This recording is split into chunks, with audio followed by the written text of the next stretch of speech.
Ladies and gentlemen, brace yourself because tonight we're going deeper than we ever have before. New federal documents, new ethics filings, and even new witness testimony. They're exposing what might be one of the most explosive political scandals in recent memory, centered all around none other than Elon Omar. That's right, guys. Elon Omar. Remember that so-called pandemic charity that stole $250 million from American taxpayers? Drop a 250M if you remember that. Yeah, the same Feeding Our Future operation that claimed to be feeding starving children while secretly lining the pockets of insiders. Yeah, well, guess what, guys? It just got way worse. Oh yeah, way worse than that. Check this out. So according to new evidence, the same Somali network at the heart of that massive fraud ring, it's now being tied directly to campaign donors, political favors, and even international figures that are linked to Elon Omar herself. And check this out, guys. Here's the real kicker. These revelations aren't coming from conservative bloggers or social media rumors. They're actually coming straight from FBI documents, federal court filings, and brand new ethics complaints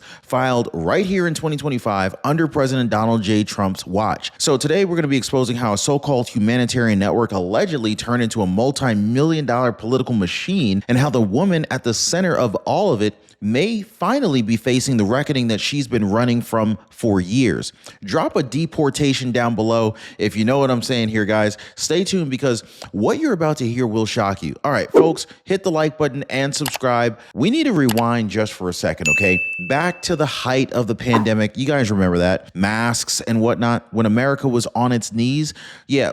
Businesses shuttered, schools closed, and Washington was, well, pumping out all sorts of relief faster than the printers could keep up. Stimulus checks, PPP loans, EIDL, you name it. This was supposed to be for struggling families, hungry children, and desperate communities. But in places like Minnesota, something very different was happening behind the scenes. So a group calling itself Feeding Our Future was quietly siphoning away a staggering, get this, $250 million plus in federal child meal funds. This was money that came straight out of your pocket and mine. And so they claimed to be serving millions of meals a day to kids who, as the FBI later proved, didn't even exist. The kids were fake. The kids were not real. And I'm not even talking about like some AI kids. I'm talking about they made them up. Federal prosecutors now call it one of the largest pandemic era funds fraud in the entire nation. Now, here we are, guys. November 2025, President Donald J. Trump, he's back in the Oval Office promising that every dollar stolen from taxpayers will be found and punished. This right here. This is why the story matters today more than ever, because this isn't just some old news. This is new evidence, and ethics complaints are actually pulling powerful names back into the spotlight. And if the latest leaks are correct, Elon Omar's world is about to get a whole lot smaller. So buckle up, guys, because the deeper we go, the uglier this thing gets.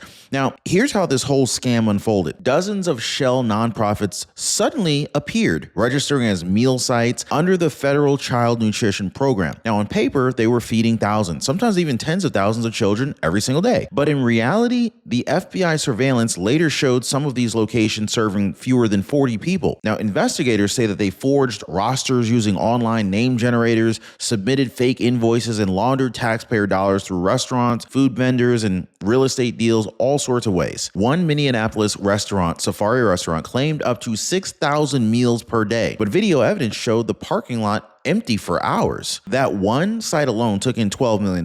Feeding Our Future's leadership approved the paperwork, collected the kickbacks, and spread the cash through a network that spanned the Twin Cities and beyond. More than 70 individuals, many tied to family, business, or even community connections, have now been indicted or pled guilty already. It wasn't a one-off scam. This was a full-scale operation built on lies, greed, and political protection. It was a straight-up massive scam, and according to new filings, these political ties may stretch higher than anyone first imagined. Now, when one piece of your Medicare plan goes wrong, everything else just starts falling apart. Billing, prescriptions, appointments. This is why I partner with Chapter, folks. They fix the first piece so that your whole Medicare coverage stays on balance. Now, one of our viewers, she said, Chapter saved me from a chain reaction that could have cost thousands. So let me ask this. Do you want those dominoes to fall, or do you want to do what most people already are and stopping it in time? Now, most people, they're already dialing the phone number at the bottom of your screen right there, or they're visiting askchapter.org/Ron. And that phone number again is 909-563-8279. Oh, and speaking of some real results, guys, check this one out. Here's what one of our own viewers had to say. Sheila Cutts, she said, Chapter saved me $800 a month and gave me things I desperately needed. Wow. Guys, that is not a paid actor. That is a real viewer right here on this channel, someone who took 10 minutes to call and walked away saving hundreds. I love it. Anyway, now, folks, this is really where the story takes a sharp turn from a local fraud case to the doorstep of Congress. So Representative Elon Omar, the self-proclaimed voice of progressivism out of Minnesota's 5th District, has long been a political lightning rod, okay? But new reports and resurfaced footage are painting a picture that even her most loyal defenders cannot ignore. In fact, Omar wasn't just another politician representing the district where this fraud took place. She was actively seen promoting the very same organizations that are now under federal indictment. You guys remember Safari Restaurant? That was one of the epicenters of the Feeding Our Future scam. And yes, Omar was filmed there, praising its efforts as a symbol of community leadership during the pandemic. Now, the FBI is saying that Safari pocketed millions in false meal claims. Meanwhile, several of the individuals running these so-called nonprofits were her own political supporters. Many were a part of the same Somali American network that helped fuel her rise to power. Now, let's be clear, guys. Omar hasn't been criminally charged. No, but the optics here are catastrophic. We're talking about a sitting member of Congress tied through political appearances, community events, and donor relationships to one of the largest fraud rings in recent U.S. history. And the new ethics filings just made it that much worse because it's proven that she knowingly boosted these operations while taxpayer dollars were being looted. That is not just negligence.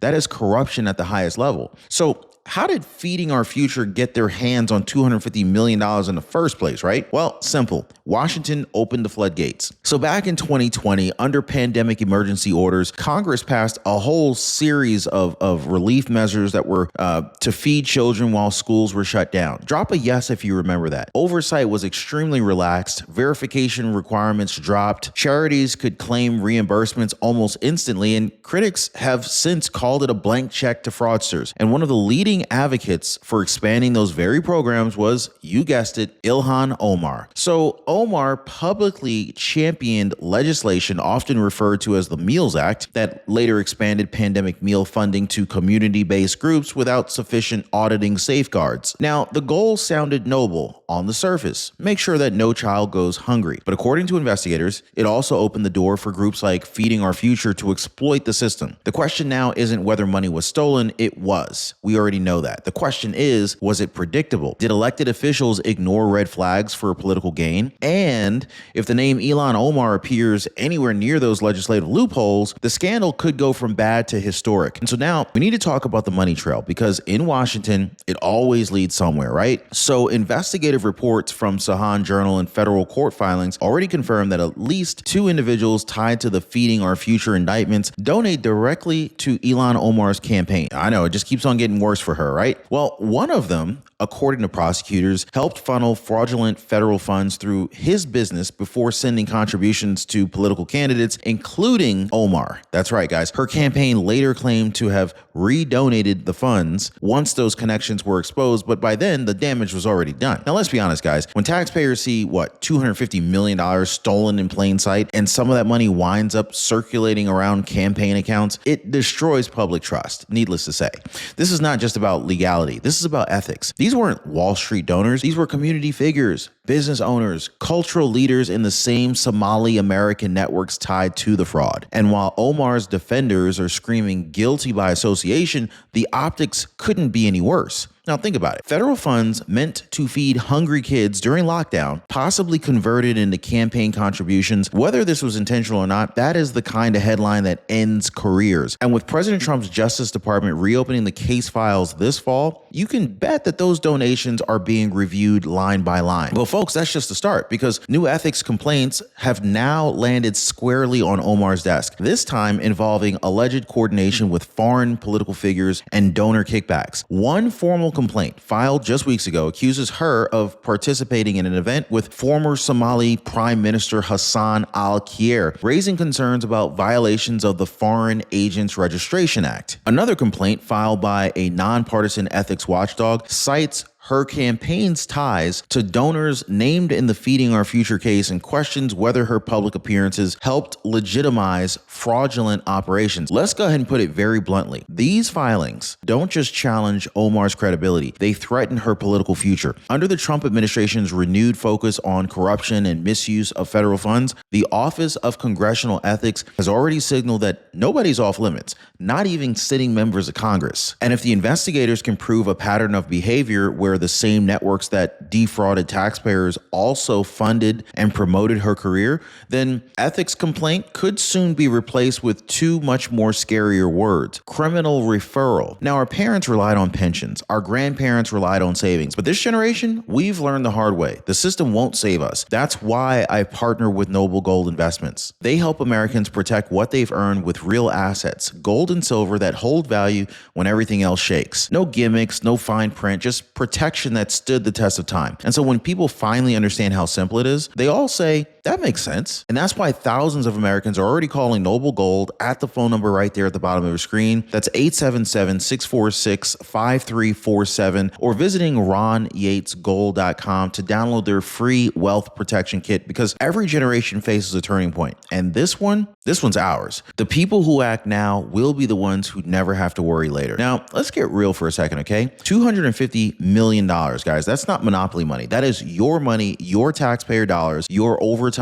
your paycheck deductions, all stolen under the banner of feeding the hungry. Well, when the FBI first exposed this network, the numbers didn't even seem possible. They were like, there's got to be some mistake here. Millions of fake meals, ghost AI children on spreadsheets, and invoices signed off like nothing was wrong. I mean, this wasn't just theft. This was betrayal, because during the pandemic, families were choosing between gas and groceries while others were out there, writing themselves checks off your back and off of your hard work. And so now, under President Trump's renewed Accountability First directive, this administration has made it very clear. No one, not even members of Congress, will be shielded from scrutiny. And so this case has reignited the national conversation about waste, fraud, and abuse in federal programs. But the real damage isn't only in the dollars, it's in the trust. You see, guys, Americans are tired of watching elites and insiders skim off the top while average American citizens end up footing the bill. This isn't about left or right. This is about right and wrong. And this scandal, folks, may finally be the spark that forces Washington to look in the mirror. Now, let's tread very carefully here, because the facts are facts, and we're not painting with a broad brush here. But here's what can't be denied. A significant portion of the Feeding Our Future network consisted of Somali American business owners and nonprofits operating with Minnesota's East African community. Federal prosecutors have confirmed that more than 70 defendants are connected to that same network. That's not coincidence. That is coordination. And while the vast majority of Somali Americans are honest, hardworking citizens contributing to this great country here, the political network surrounding Elon Omar used that community's identity as both a shield and a sword. Critics are saying Omar leveraged her own heritage to rally political cover every time scrutiny mounted,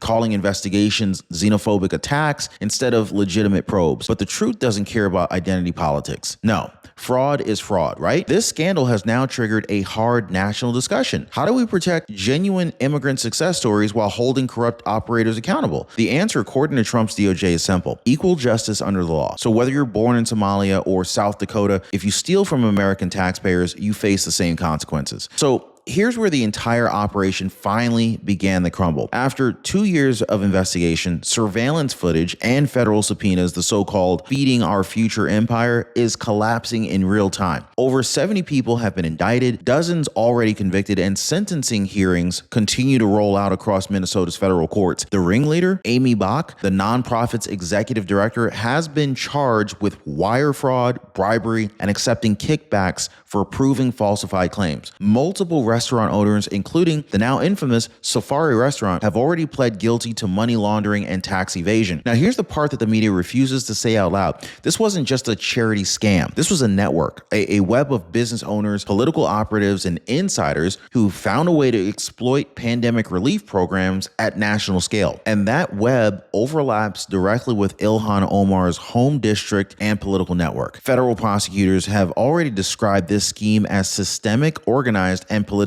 shielded. That last phrase, politically shielded, is what's now sending shockwaves through Washington, because this implies that there may have been some influence, maybe some protection, maybe even some willful blindness at the highest levels. Now, this is exactly what President Trump's newly empowered DOJ is digging into right now. So if that probe connects any dots between the frauds, architects, and campaign offices, then folks, this won't be just Minnesota's scandal. It'll be Capitol Hill's reckoning. So what does all this mean? Well, for you, for me, and for the country, well, it means accountability is finally back in fashion. After years of corruption, cover-ups, and taxpayer abuse, Americans are demanding justice, and President Trump's Justice Department is finally listening. This is about setting a precedent that no politician, no nonprofit director, and no foreign connected operative can siphon off taxpayer money without facing the music. Now, if this case proves anything, it's that America's generosity has limits, and those who exploit it will pay dearly. But it also exposes a deeper question. How many more feeding our futures are still out there that have yet to be caught? Like, how many other community programs are quietly draining our tax base while hiding behind these noble sounding names? That's why, as viewers, as voters, and as patriots, we can't tune out now. So keep watching, keep questioning, keep demanding that Congress enforce the same rules on its own members that it enforces on us. Because if Elon Omar's empire of fraud is finally unraveling, then maybe, just maybe, this is the start of a new chapter in American justice. One where the swamp gets drained and the taxpayers finally win. Ladies and gentlemen, I'm Ron Yates. If you found this video breakdown eye-opening, hit the like button, share this video, and subscribe for daily updates. I'll see you next time.